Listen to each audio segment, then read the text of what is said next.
Hey there, Pastor Omar here at E-Free Church. I'm joined by Mickey today. Hello. Yeah, Mickey is our leader for our missions team here at church. And what we're doing today is our quarterly missions report. We're actually doing quarter 2 and quarter 3 of 2023. And so this is a way for us to keep you posted as a church congregation with more details about what's going on with our partners, our strategic partners, mission partners here at church. And it's a way for you to pray for our partner. It's a way for you to find out what's going on in their ministry. So we're just going to jump into it. This is a report for them, and you're going to find this in our YouTube page at the E-Free Church under playlist and serving. That's where you'll find all this content. So let me start off with one of our partners here, Dan and Emily O'Call. So Dan and Emily, their mission agency, or their who they work with, is called Dala Development in the country of Kenya. So they're one of our international partners. And in quarter 2, quarter 3, one of the things that we communicated is that Dan and Emily and their daughters, are completing their sabbatical year, which started in the U.S. last year, and they're actually expecting to go back to Kenya this fall at the end of October, I believe. And as you guys were aware of, one of the things that we communicated about Dan and Emily is that in the weeks of June in the summer, they had to go back to Kenya following the death of Dan's father, along with 7 other village leaders in a tragic bus accident there. After that, they actually visited our church this summer. If you were here in July, we were able to be with them, to pray for them. They enjoyed a great weekend of fellowship here in Bloomington Normal, and there was also a potluck picnic at State Farm Park that we had with our people here in July. Another update from them here is that Dan actually had a cyst removed from his tailbone back in August, and he's getting better and better. It took a little while to recuperate, but that's something that he had done this August.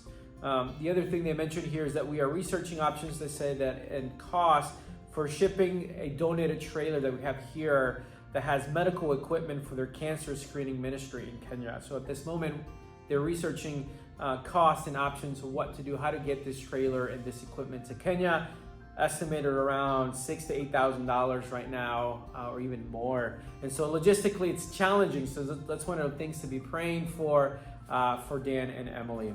And the prayer request they have here for healing following Dan's cyst removal surgery. I know he's healing and continuing to heal, but continue to pray that all of that goes well, then he feels 100%.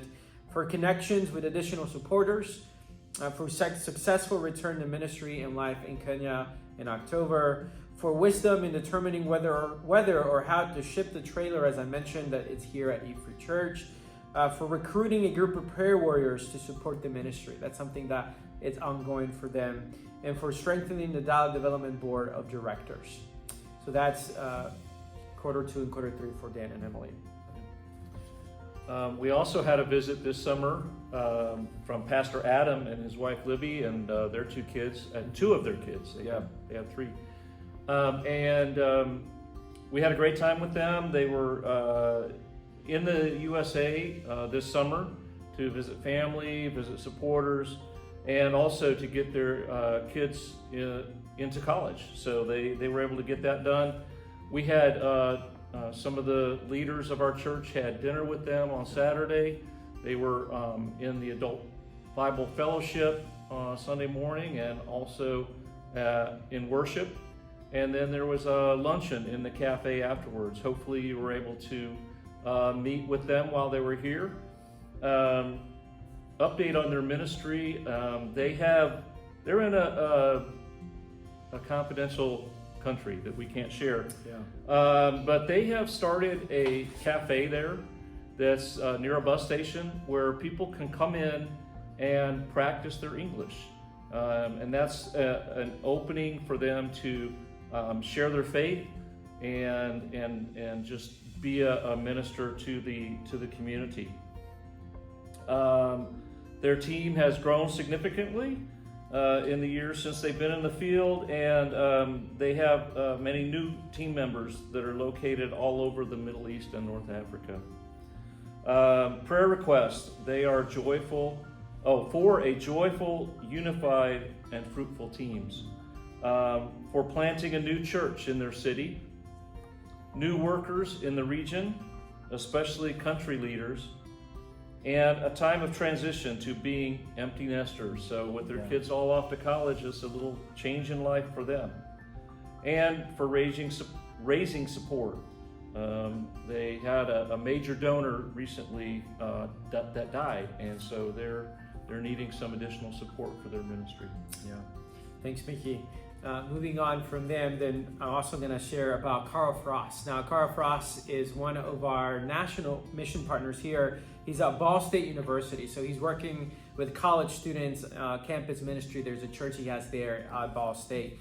Carl said that overall ministry in the church is going really well in the second and third quarter of the year. He mentioned that this time last year, they were really looking at the church more as a replan or as a restart after all the fallout from COVID. And he said, I think we were optimistic that this would go really well, but of course there was a lot of unknowns about what would happen. And a year later, he is saying that they are really in a great place. The campus ministry is back to growing, and they've just really had a sweet start to the school year this particular fall. And one of the hopes that they're wanting to do there is next year, he mentioned, is to start a residency program as a way to empower more workers to get experience in vocational ministry. So that's something that they're praying for and looking forward to in their church. So he says, pray for wisdom as we launch this opportunity soon. So lots of prayers for that to happen and prayers for God to continue to move at the campus of Ball State through Carl and his team as well. Now, on a more personal note as well, Carl mentioned that what's happened in this last couple of months or so, the biggest thing has been the health of Carolyn's parents, Carl's wife. That's been an issue for them.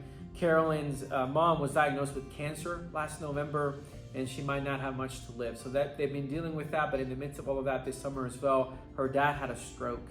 And so there's just a lot going on. And so Carl shared with me just how hard and difficult it's been in personal life right now with that. And so just prayers for health, prayers for provision, and prayers for wisdom for Carl and his wife, Carolyn, and just figuring out what to do. And so that's one of the things that I wanted to share with you guys. So be praying for the Frost, the family, and their ministry, but also personally what's been going on with them.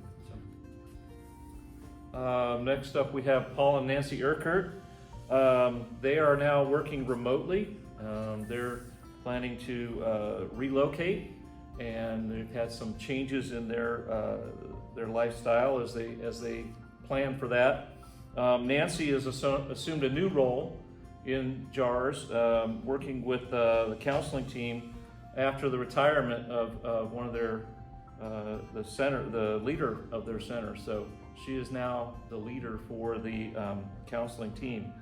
And she's mentoring additional people that they brought on board, and she's hopefully grooming somebody to take over this leadership position.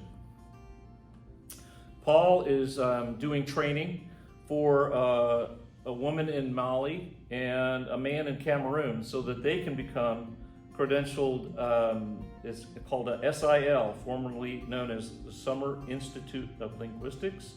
And what they're doing is they are scripting and dubbing lip sync. So as they translate films like the Jesus film into new languages, they want the words to go with the lips. If you've ever watched a lip sync movie, that's a challenge. And so there's a special training for that, and he is working to train these two additional people to take over for that work.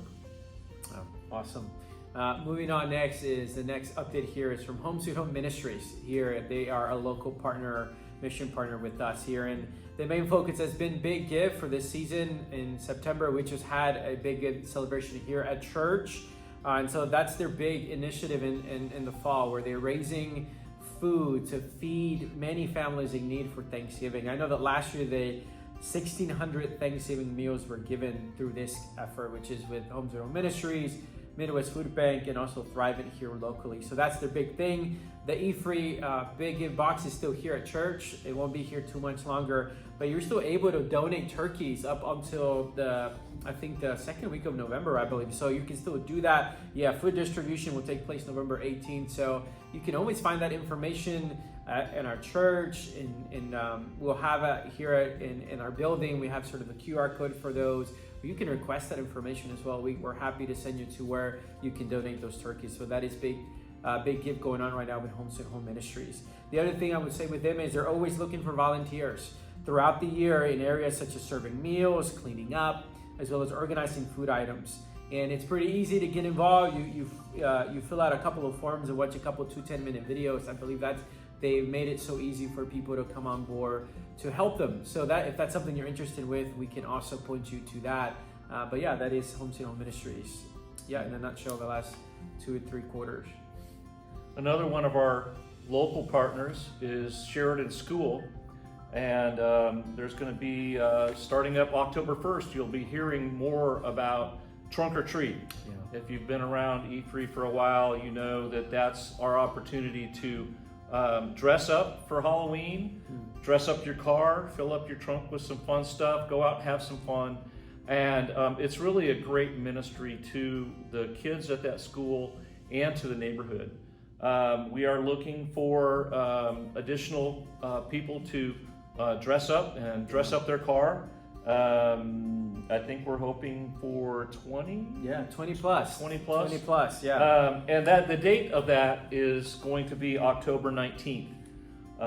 So as I said, you'll be hearing a lot more about that here in the coming weeks. In addition, we have a couple other things that we do at Sheridan School. We have an adopted teacher program. That's an opportunity to come alongside the teachers at that school and help them with whatever their needs are. Different teachers have different needs. Sometimes it's some assistance in the classroom. Other times it might be just helping out with supplies or books or whatever they need.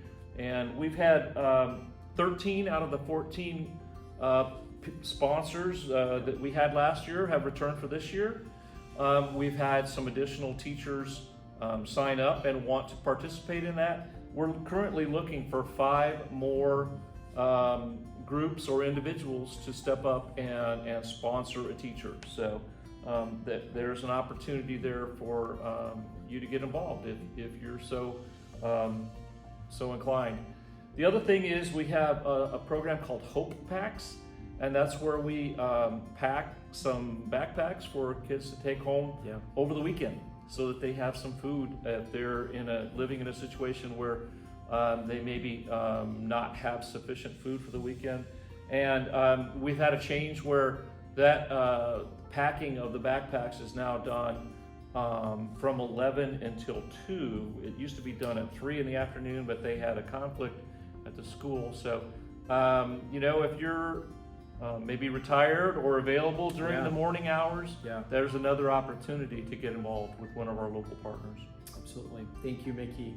And then we'll finish this quarterly report with Catalyst Ministries. Catalyst is also, it's a local but also national mission partner as they've expanded. And for those of you who don't know, Catalyst Ministries continues to help restore women and children who have been victims of trafficking and also victims of abuse. And so that's sort of their mission and what they do, and they continue to do that.